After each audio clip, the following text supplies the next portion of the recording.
JP Nadda ji से मुलाकात करी। बता दें कि कंगना रनावत हिमाचल प्रदेश के मंडी से उम्मीदवार घोषित हुई हैं और चुनाव की तैयारी कर रही हैं, लेकिन कहीं ना कहीं इसके बीच में एक जंग कांग्रेस और बीजेपी को लेकर छिड़ गई है, क्योंकि टिकट बीजेपी से कंगना रनावत को मिली है, तो वहीं पे कांग्रेस जो है वो हमलावर है।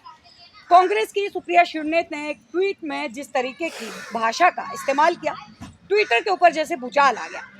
अनुराग ओझा जी हमारे साथ हैं, उनसे बात कर लेते हैं। अनुराग जी, कंगना रनावत उतरी है मैदान में, लेकिन कांग्रेस क्यों बौखला गई? देखिए, कांग्रेस कहाँ बौखलाई हुई मैडम, बौखलाए तो आप जैसे पत्रकार। बात रही कंगना रनावत के मंडी की, मतलब मंडी जहाँ से वो चुनाव लड़ रही है जिस लोकसभा से। अब बताइए कि उस पर उनको दिक्कत क्यों हो रही है? वो तो क्या कह रही थी 2014 के बाद में भारत आजाद हुआ है। भारत आजाद हुआ है तो हमारी देह पे कपड़ा आया है। अब मैडम आप बताइए, ऐसे ऐसे लोग जब संसद के अंदर जाएंगे तो मुझे लगता है कि संसद भवन का निर्माण हो तभी होगा। वो कहेंगे आज ही संसद धन्य हुआ है जब कंगना रनावत वहाँ पे पहुंचेगी, ऐसा भी बयान दे सकती हैं। मैं कंगना रनावत जी के बात को 1% भी सीरियस नहीं लेता हूँ, और न ही कंगना रनावत को लेता हूँ। कंगना रनावत चुनाव जीतेंगे, आपको लगता है? कितना वोट देगा? मंडी है, मंडी के अंदर वो रहती हैं, वहाँ की वो रहने वाली है, जनता जो है वो भरपूर प्यार दे सकती है उनको वहाँ से। देखिए मैडम, मंडी में सब्जी विक्रेता होते हैं और वो मंडी लोकसभा एक मतलब जगह का नाम मंडी है। तो वहाँ का लोग किसको प्यार देगा? वो तो हिमाचल की जनता ने एक बार प्यार दिया था कांग्रेस पार्टी को, कांग्रेस की सरकार वहाँ पे चल रही है। इस बार भी तभी तो जो है 6-6, 7-7 जो है वो विधायक बागी हैं। सुनिए आप सुनने की क्षमता रखिए। बागी तो राजस्थान का वो सांसद भी है जो बीजेपी छोड़ के हमारी पार्टी में आता है। आप उसको बागी नहीं कहेंगी? जो बीजेपी छोड़ के कांग्रेस या अन्य पार्टियों में ज्वाइन होता है, आप उसको बागी नहीं कहेंगी? जो जेडीयू छोड़ के आरजेडी में शामिल होता है, आप उसको बागी नहीं कहेंगी? बिल्कुल उसको भी कहेंगे, उसको बागी कहेंगे, उसको नहीं कहेंगे आप। एक बारी में अगर देखा जाए तो लोकसभा चुनाव से चंद दिन पहले जो है फिर से जो है वो वहाँ पे चुनाव होने हैं, अब उन 6 से 7 सीटों के ऊपर। लेकिन बात जो है, जो सवाल है वो ये है कि इस तरीके के जो शब्द जो है इस्तेमाल किया आपने, कहा मंडी में जो है वो सब्जी बिकती है, यही सुप्रिया शिवनेत कहती है। महिला के लिए टिप्पणी सही थी? देखिए, सुप्रिया शिवनेत जी ने जो ट्वीट किसी दूसरे ने की, उसका उन्होंने बकायदा सफाई दिया है। और आप एक चीज बताइए कि अगर उन्होंने किया है तो कह रहे हैं कि ना हमारे फोन का EMI ले लीजिए, सब कुछ ले लीजिए, ट्रैक करके भैया पता लगाइए कि कौन है। अगर मोदी जी देख रहे हैं, सुन रहे हैं, मोदी जी को लग रहा है कि कंगना रनावत की भावना हाथ हुई, तो जांच पड़ताल करवाइए ना। मोदी जी के पास इस समय कोई मुद्दा नहीं है और आप जैसे मीडिया के पास में कोई एजेंडा नहीं है, तो कंगना रनावत को आप चला दीजिएगा, ट्रोल करिए उन्हीं को, और कुछ बचा ही नहीं है। देश में महंगाई तो है नहीं, बेरोजगारी तो है नहीं। मैडम, भाव एक शब्द है, ठीक? भाव का मतलब क्या होता है? जैसे आप मान लो इंटरव्यू लेने आई हमारी और हम किसी कारणवश जल्दी चले गए, तो आप हमसे कहेंगे कि अनुराग जी बहुत भाव खा रहे हैं, तो इसका मतलब ये थोड़ी है कि अनुराग ओझा की भावना आहत हो जाएगी। अनुराग ओझा मैडम पतंजलि का आटा नहीं खाता, आशीर्वाद का आटा खाता है। तो हमारी भावना बहुत मजबूत है। पतंजलि का आपने नाम ले लिया, बाबा रामदेव को आप यहाँ पे जो है वो टारगेट कर रहे हैं। देखिए, वो आसाराम है, झासाराम है, फर्क आप जानती हैं। और आप बताइए, कंगना रनावत पे ही बात की जाए, क्योंकि मुद्दों से भटकना नहीं है। कंगना रनावत बीजेपी के सिंबल से भले ही चुनाव लड़ जाए, बीजेपी का वो कमल के फूल पे भले ही बैठ के चुनाव लड़ दें, लेकिन वो जीतेंगे कैसे? उन्होंने देश के लिए, समाज के लिए, समाज हित में किया क्या है? मैडम, जब तक आपने समाज हित में कुछ किया नहीं होगा, जनता आपसे प्यार नहीं करेगी। एक बात बताइए, ऐसे तमाम जो है वो बहुत सारे ऐसे नेता हैं जो कि अभिनेता हैं जो कि कांग्रेस के अंदर थे, कांग्रेस ने उनको मौका दिया, वो जीत के आए, उनसे भी ये सवाल किया जा सकता था कि उन्होंने देश के लिए क्या किया, क्योंकि थे तो वो भाई पेशे से जो है वो अभिनेता ही थे। मैं बताऊंगा, कभी किसी ने इतनी आपत्तिजनक टिप्पणी नहीं की है कि 2014 के बाद में देश पूर्ण रूप से आजाद हुआ है। कभी किसी ने नहीं कहा होगा कि हम मोदी जी के बताइए, कांग्रेस पार्टी में बात, कभी किसी अभिनेता ने कहा है कि हम राहुल गांधी के चेहरे पे जीतेंगे, या नेहरू जी के चेहरे पे जीतेंगे, या राजीव जी के, या सोनिया जी के, या इंदिरा जी के चेहरे पे? किसी ने कहा है? किसी ने नहीं कहा। अब आज कंगना रनावत जी क्या कह रही हैं? क्या कह रही है मैडम, बताइए? थोड़ी कह रही हैं। आप बता दीजिए, क्यों आपको शर्म आ रही है? आपको शर्म आ रही है? आप बता दीजिए। नहीं, आप बता दीजिए, आप एक महिला हैं, बहुत बेहतर तरीके से बता सकते हैं। आप अच्छे से जो है वो बता पाएंगे। कह रही कि हम मोदी जी के चेहरे पर चुनाव जीतेंगे, क्योंकि मोदी जी का ग्राफ ऊपर है, तो चेहरे पे जीतना जो है, आज हर कोई कह रहा है कि मोदी का ग्राफ ऊपर है। ऊपर देखना, हाँ, खुद दिखा, देख रहे हैं क्या पेड़ दिख रहे हैं, पेड़ दिख रहे हैं, ग्राफ मुझे नहीं दिख रहा है, मुझे ग्राफ नहीं दिख रहा है। किसी ने कहा था कि बर्बाद गुलिस्ता करने को बस एक ही उल्लू काफी था। हर शाख पे उल्लू बैठा हो तो बर्बाद गुलिस्ता क्या कहना। क्या बात है। तो मैडम, जब सब पे तो आप ये कह रहे हैं कि हर शाख पे जो है उल्लू, यानी कि बीजेपी की हर जो है सीट के ऊपर एक उल्लू बैठा हुआ है। ये तो मैडम आपने कह दिया, ये मैडम आपने कह दिया। मैंने तो एक व्यंग्यात्मक दोहा बोला था बस। इसीलिए मैंने आपको ऊपर दिखाया था, ऊपर उल्लू नहीं दिखा तो हमने कहा पूरी बात ही कहा जाए आपसे। तो मैडम एक बात बताइए, अगर भरोसा है तभी तो बीजेपी कह रही है 400 पार। देखिए 400 पार का मैडम जहाँ तक आपने बात की, भारतीय जनता पार्टी अगर 400 पार लाती है तो कहीं ना कहीं ईवीएम में इनकी सेटिंग होगी।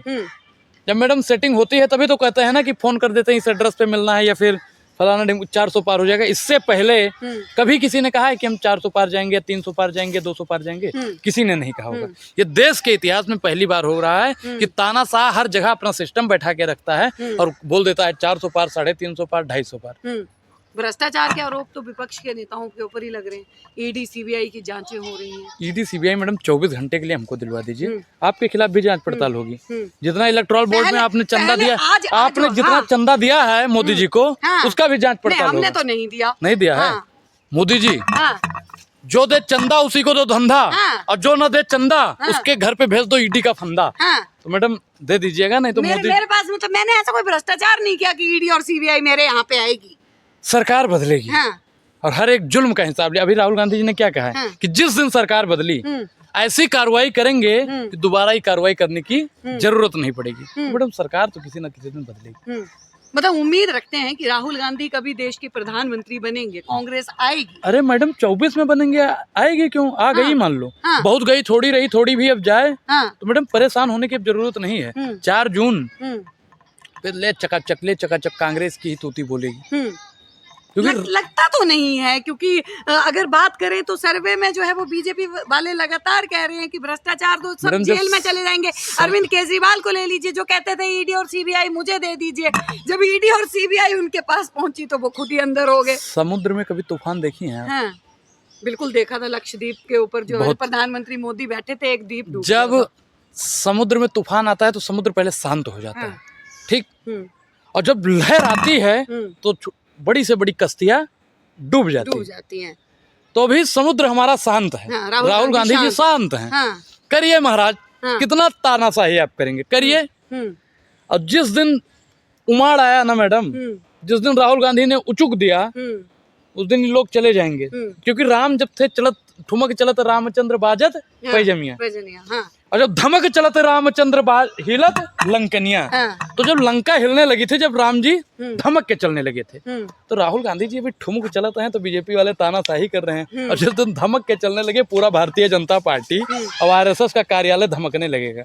लेकिन ये बोला जा रहा है कि राहुल गांधी को अभी जो इतनी सूझ नहीं है राजनीति की, सोचना नहीं चाहिए उनको सपने। सूझ तो मैडम मैं आपको बताऊंगा, लॉन्च कर चुकी है उनको, अब बार-बार लॉन्च सूझ तो उस व्यक्ति को भी नहीं होगा जो कहता है नाली के गैस से चाय बनाते हैं, बादल होता है तो रडार नहीं पकड़ता है।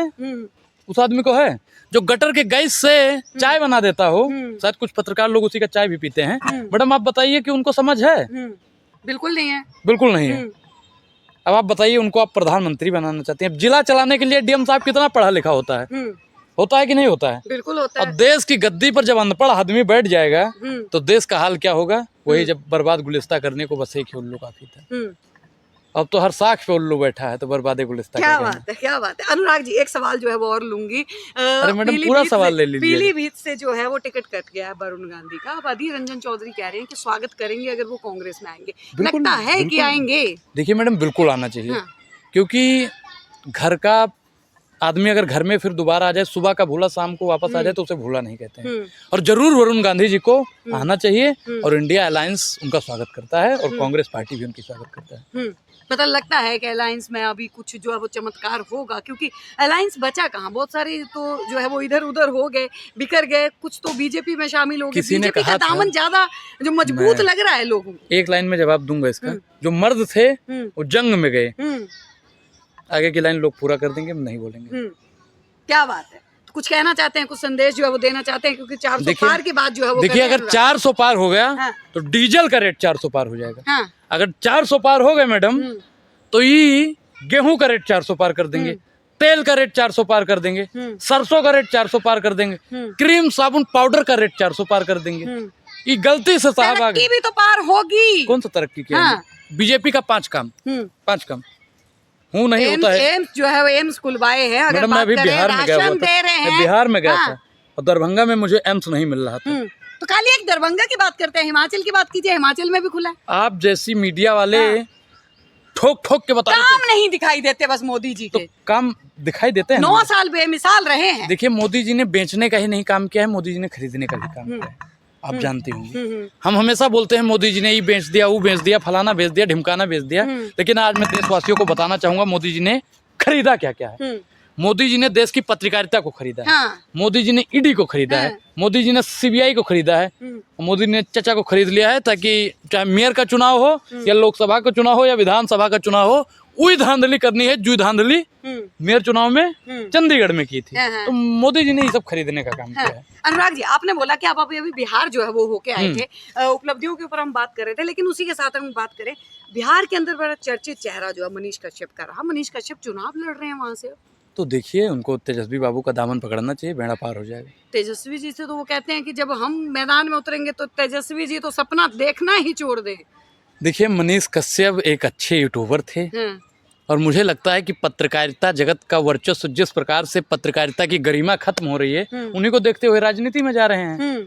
तो राजनीति में आइए और आप आगे तक जाइए, और लालू के बिना चालू बिहार ना हुई मैडम। जब लालू का दामन पकड़ेंगे तभी इनका उद्धार होगा। अगर ये सोच रहे हैं कि बीजेपी वाला इनको टिकट देगा, तो बीजेपी इनको कभी टिकट नहीं देगी। मतलब कभी वो कह रहे हैं बिहार की जनता मेरे को टिकट देगी, मैं बिहार की जनता के लिए लड़ूंगा। देखिए बिहार की जनता के लिए लड़े, अच्छी बात है, लेकिन बिहार की जनता के लिए करेंगे क्या? अब जब ये पत्रकार थे मैडम, कुछ दिन इनकी पत्रकारिता शानदार थी, ये नाली गली खड़ंजा दिखाया करते थे। बाद में क्या हो गया, साहब की गोदी में बैठकर चरण चंबुकम करने लगे, वहीं से इनका करियर खत्म होना शुरू हो गया। आज बिहार की जनता इन पर 20% भी जनता विश्वास नहीं करती, विश्वास नहीं करती है जी। तो बिहार की राजनीति क्या कहती है? बिहार की राजनीति मैडम 20+ रहेगा, इंडिया अलायंस 20+ रहेगा। नीतीश कुमार कुछ नहीं, नीतीश कुमार कौन हो? तो पलटू चाचा, जहाँ देखी तवा पर तो वहीं बिताई सारी रात।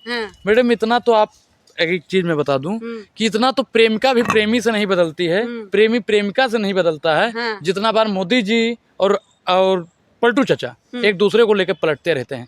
मर जाना कबूल है मगर उनके साथ जाना कबूल नहीं। उनके लिए हमारी पार्टी के सारे दरवाजे बंद हो गए। मतलब ये लोग मैडम खुद का बयान जब एक आमने सामने फेस टू फेस होते होंगे ना, तो नजरें कैसे मिलाते होंगे कि भगवान ही जाने। जी बहुत बहुत धन्यवाद। तो देखिए अनुराग